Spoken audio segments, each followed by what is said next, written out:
What's it like in Michigan right now? Let's see, the last I heard it was like in the 50s and rainy, which means it's cold. That is cold.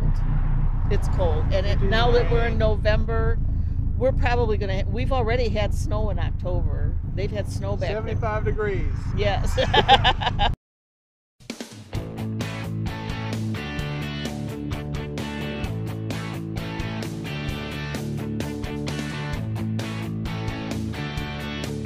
This is a 1960 Triumph TR3A in pale yellow.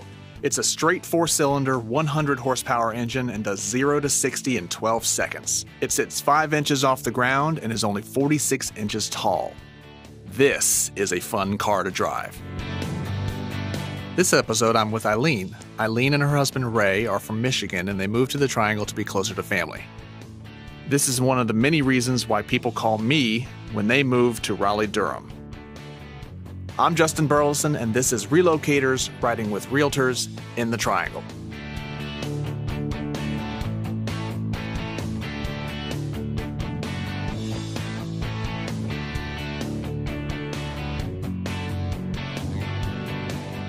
Where'd you come from, and why did you choose the Triangle? Okay. I'm from Michigan. I grew up in Detroit and lived in the Flint, Michigan area before moving here. I lived in Flint about, almost over 30 years. And we have 4 daughters, and they all live not by us at all. And Nicole, who was my little homebody, she was looking to go to PA school and came down and looked at Duke and loved it and got accepted. So she went to school here and decided to stay. And so she and Melanie have been after us to move. Ray and I knew we wanted to go somewhere where it was warmer. We also knew that we needed to be near family just in case we needed help with things. So Nicole drew the short end of the stick. And I told you about, she sent me this card, that when she grew up, she was going to build a house next to her for me so that I could live by her the rest of her life. So I told her to be careful what she wished for. That's how that all came about. So when you moved here, what type of home were you looking for? Well, we were looking for one that would be low maintenance and basically 1 story. And we found that, I don't know how many hours we spent with you and how many houses you sent us, helped us go through.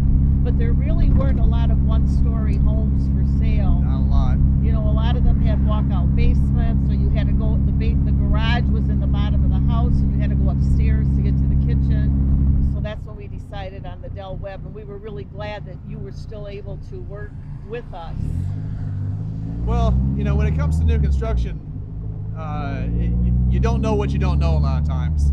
Right. Because, not that builders are shady, but they sometimes, they don't do things and don't necessarily tell you that they don't do things or don't offer some things. Like I've had some builders not include garage door openers for garages and, things like that. So, after doing this for a while, you kind of learn what builders offer what things and what they don't offer so that you know to negotiate that into the contract.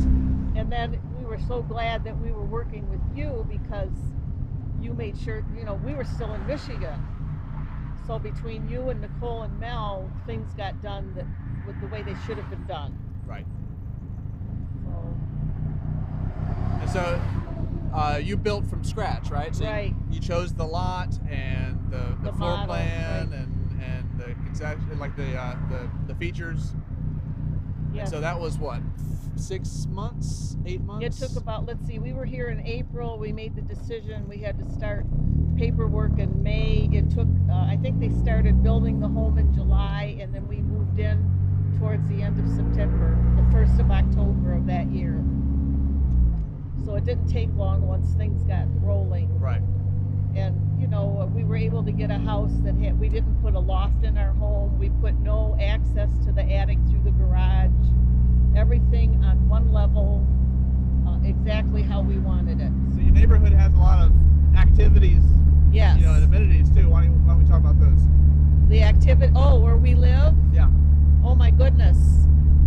There's pickleball, there's bocce, there's tennis, there's swimming. They have water aerobics. Oh, we even have a synchronized swim team. We play euchre. Ray and I take dance lessons. Wow. There's a knitting club. There's let's see what else. They have mahjong, which I know how to play, but I haven't joined the club. I mentioned choir. There's a very active veterans group. Let's see what else. Oh, there's a wine club. Oh, Fridays at 5. At 5 o'clock on Fridays, we all meet and we bring our wine and our little hors d'oeuvres, and we meet for 2 hours. Nice. So there's that. So even if you didn't know anybody when you moved here, you'd still have plenty of opportunities to make friends, huh? Yes. There's a quilting club. I mean, you name it. You know, they have a book club. They have a prayer group that meets. There's a men's club. There's a ladies that meet for lunch. I joined our little golf league, which really isn't a formal league. We just get out every Thursday and play.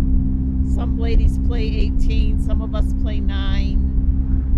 You can keep score or not.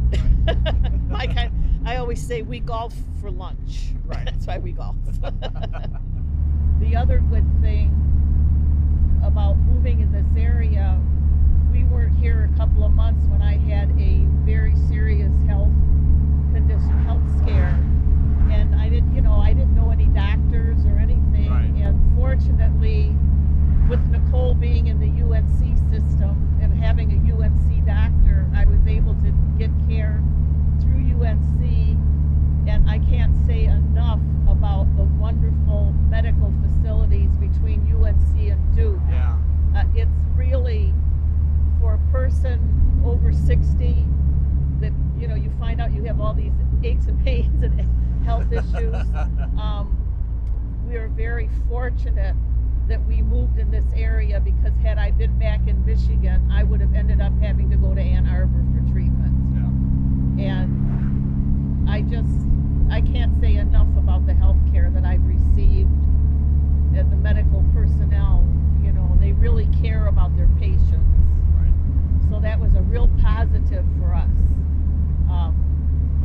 We started coming down here when we were in Michigan, because Ray had some severe back issues, and he was seeing a doctor at the spine center at Duke, and we actually made trips down here for him to get treatment, because we knew we were in good hands.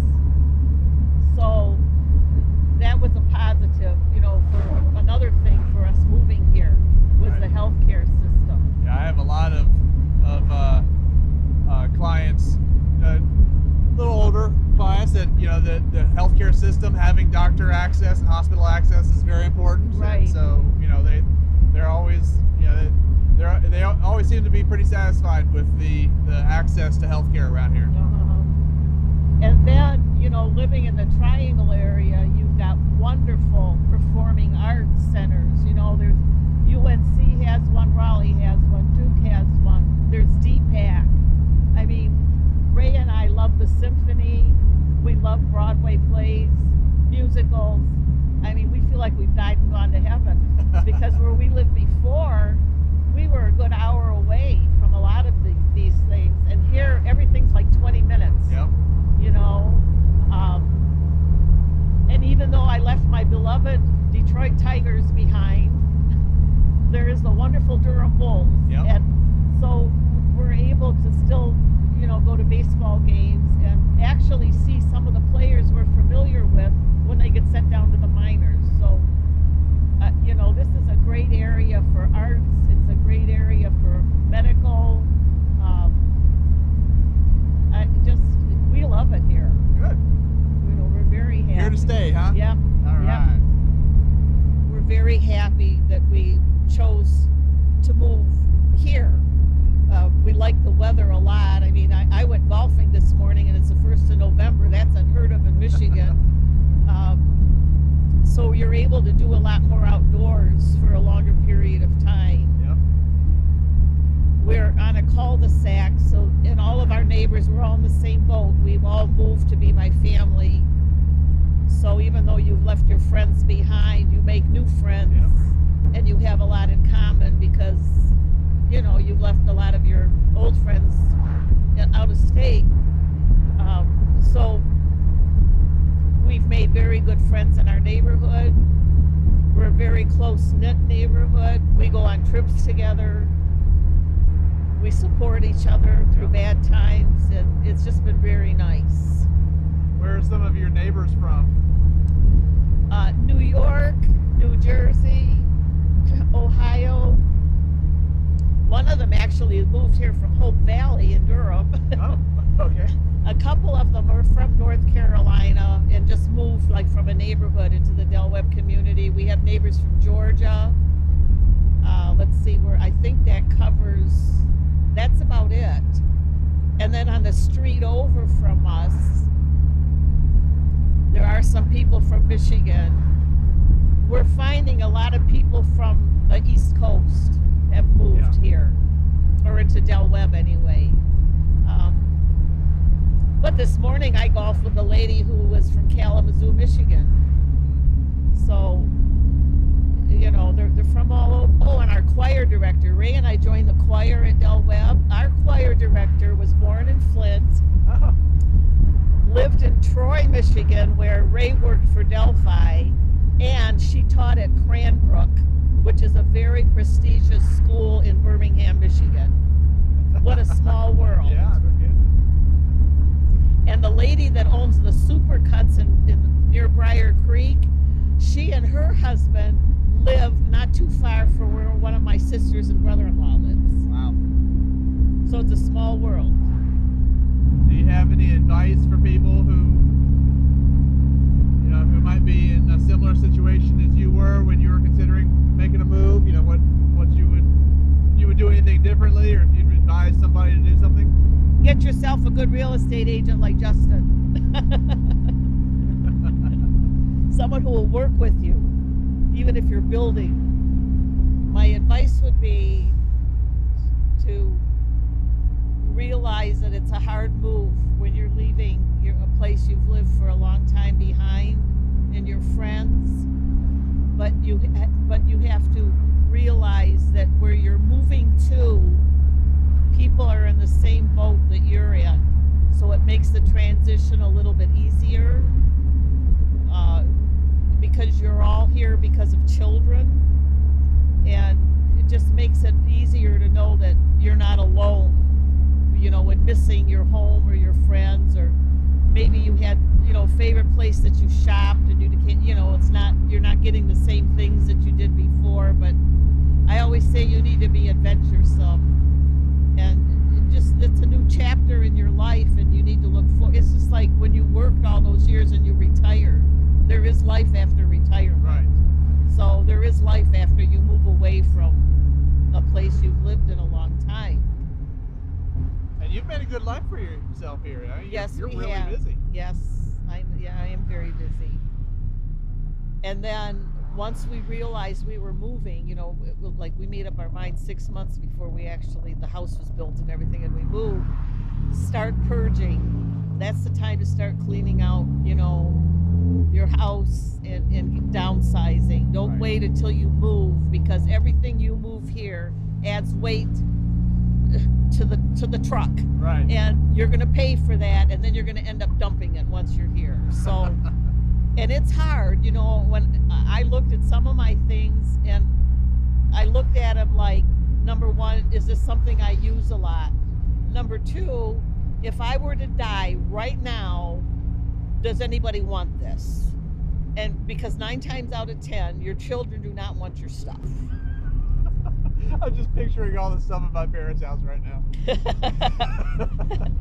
I think there might be like 2 things. Yeah, you don't want your kids don't want your stuff, and they're just gonna dump it. Yeah. So once I did that, once I, you know, had that mindset, does anybody want it? And it means, you know, like this only has sentimental value to me. It's not going to have sentimental value to anyone else. You know, that corsage that you wore to your prom is not going to mean anything to your kids.